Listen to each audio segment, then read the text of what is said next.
বিশেষ করে রাসূল করিম সাল্লাল্লাহু আলাইহি ওয়াসাল্লাম হাদিসের মধ্যে ইরশাদ করেছেন, আহাব্বুল কালিমাতি ইলাল্লাহ আরবাআ, আল্লাহর কাছে চারটি বাক্য অত্যন্ত প্রিয়, সুবহানাল্লাহ, আলহামদুলিল্লাহ, লা ইলাহা ইল্লাল্লাহ, আল্লাহু আকবার।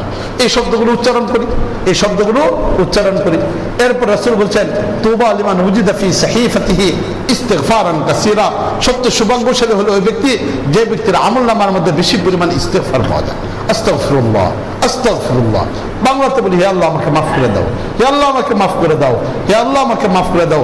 বেশি পরিমাণে ইস্তিগফার করা আরম্ভ করি, তাহলে এর দ্বিতীয় নাম্বার না, তাহলে চারটা কালেমা, এরপর হলো না ইস্তিগফার।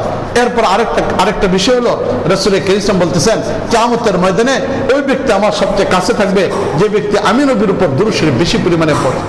তাহলে এই 6টা বাক্য বেশি পরিমাণে পড়ার জন্য চেষ্টা করি। যে কোনো দুরূদ শরীফ পড়ি, যে কোনো ইস্তিগফার পড়া যায়, আর সুবহানাল্লাহ, আলহামদুলিল্লাহ, লা ইলাহা ইল্লাল্লাহ, আল্লাহু আকবার, এই বাক্যগুলোকে পড়ি।